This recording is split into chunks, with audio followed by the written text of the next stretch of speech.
the deck lists of the Sacred Beasts. We first have Chaos Summoning Beasts. This is how you special summon out from your hand these without actually paying their ridiculous costs. And then also, you can banish it from graveyard in order to add Fallen Paradise. And Fallen Paradise is literally makes all of your Sacred Beasts indestructible, basically, and then draws you 2 cards every turn, which is insane. Then we have Maxi, which is just a broken bullshit card. We already know that. Then we have Dark Beckoning Beast. So you normal summon this, and then you can add one of the 3 guys to your hand, or a card that specifically lists them. So it can also look for your Chaos Summoning Beast. Depending on what you need, you add this. During the main phase, if you use this, you can also normal summon another Fiend with 0 attack, meaning you can either summon the Chaos Summoning Beast, or you can summon the Dark Summoning Beast. This requires a tribute, but that's okay. And so what this does is you can tribute this and then special summon one of your Sacred Beasts straight from your deck. After that, you can banish this and then add one of them from your deck. So these 3 beasts basically are the easiest way to get out your Sacred Beasts, which are of course like the core of the deck. Uriah is kind of bad with its 0. It is what it is. And then Hamon and Raphael, of course, with their 4,000 really big guys. Then we have Godarla. Basically, this deck can't break boards whatsoever. So Godarla, just like you saw earlier, like we didn't really have a way to out the 4,000 guy. Godarla, we just broke it that way and then we could attack over it. The reason it's Godarla is because it's a wind,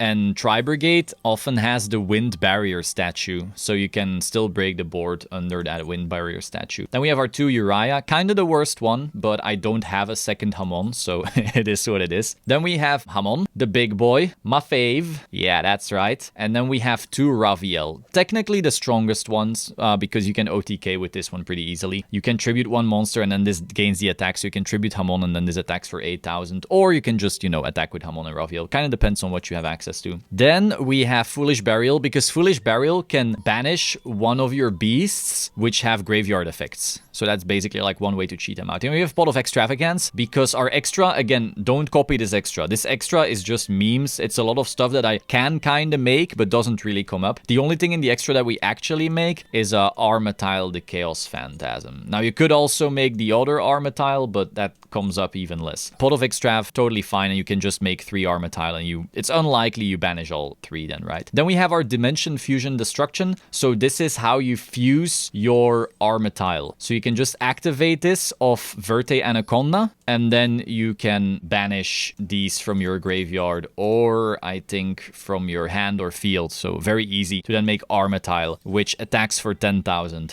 which is nuts. Then we have our Fallen Paradise. I wish I had more, but I only have 1. So this again makes everything of your guys indestructible and then draws you 2 cards, a literal Pot of Greed field spell. Then we have our Cerulean Skyfire. This sets up a negate, like a spell and trap negate, as long as you have a Hamon, which is really crazy. Beyond that, if they out one of your Sacred Beasts and it leaves the field, you then take no damage that turn, so they can't OTK through your board, and then maybe you can reset up. Then we have this Opening of the Spirit Gates. When you activate it, you add one of your guys, basically anything, like this adds anything. This might as well say any card in the deck, assuming they're Sacred Beast cards. And then once per turn, you can discard 1 card, special summon a Fiend from your graveyard. So one of your either this or this or this, you can just instantly special summon out. And then beyond that, once per turn, if you control a level 10 monster, you can add 1 continuous spell from your graveyard to your hand. So you could potentially add back your Cerulean Skyfire. Then we have Skill Drain. Skill Drain just turns off all the abilities. And so basically you only flip this assuming that you have something set up. Though this deck doesn't really care because this is a tribute, so it resolves in the graveyard, so it doesn't matter. You assume that you only flip Skill Drain once you've already used Beckoning Beast. And then this is also a tribute, and then the other thing also resolves in the graveyard. So both Dark Summoning and Chaos Summoning resolve in graveyard, so you don't care about Skill Drain. And then beyond that, since you flip that, that means going first, your opponent, if they're like a crazy combo deck, they don't get to play the game, and that way you can gradually set up your huge ass beat sticks. Next, you have Summon Limit. Similar story to Skill Drain. Like, we don't do crazy amounts of special summoning in this deck. All I needed to do was go like Chaos Summoning, that's the first summon, use its ability to spam out the other, that's the second summon, and that's it. Of course, if you're gonna do an Anaconda plays and so forth, then you can't use these. But you only do the Anaconda play assuming that you're gonna OTK this turn anyway. Because this is gonna make you an Armatile, but you're gonna lose like 3 of your Sacred Beasts in the process. So for that reason, it's totally fine to have access to the play, but usually shutting down your opponent with the Floodgates is just better. Then we have one Hyper Blaze. This is, oh, I've got this in Royal Finish. I'm so happy. You can get rid of set traps in order to special Uriah, which can come up, but honestly, almost never. Once per battle, when an attack is declared involving Uriah, you can send a trap from hand or deck to the graveyard, and then its attack and defense becomes the number of face-up traps on the field and in the graveyard. So this is basically to make Uriah stop sucking.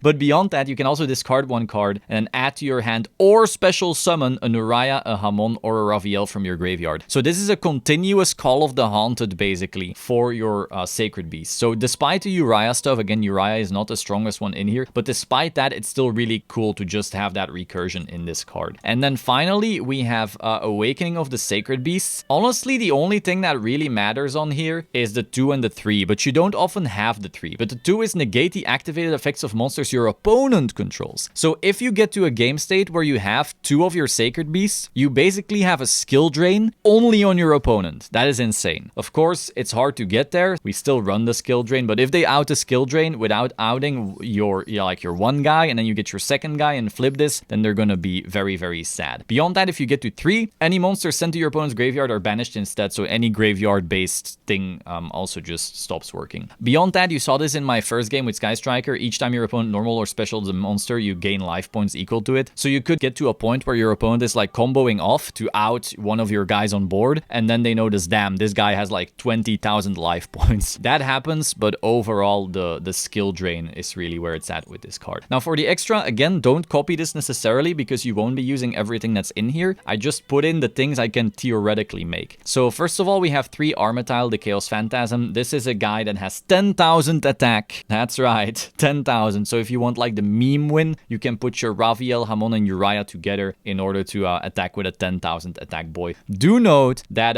if you have skill drain, this guy is a 0 piece of shit. Be careful. Then you have this guy. This is even more meme, but okay. You can give control of this card to your opponent, and then once per turn during the end phase, if this card's control was changed this turn, banish all cards you control. But you control is your opponent, right? Because your opponent has this card. So he wipes basically all that your opponent has, and then you get to special summon this one out. So your opponent loses everything, and you get a 10,000 good boy in the process. Then we have a super Dreadnought Cannon, which you can technically make by overlaying your 2 Sacred Beasts. So if you're in a situation where you're missing like lethal, you can overlay these into this, detach, and deal 20,000. Then we have this number thingy. Overall, it doesn't really matter. It was just a normal, so I put it in there. We have Zeus, however, that matters. So if you're like in a situation, damn, I can't out anything, but you do have your 2 Sacred Beasts, you overlay them into this like piece of crap, assuming that you know that it has attack, then you can still make Zeus. Link Spider, Raviel creates tokens, so you can turn it into a Link Spider. So maybe you can then link it off into Anaconda. Then we have Relinquished Anima, because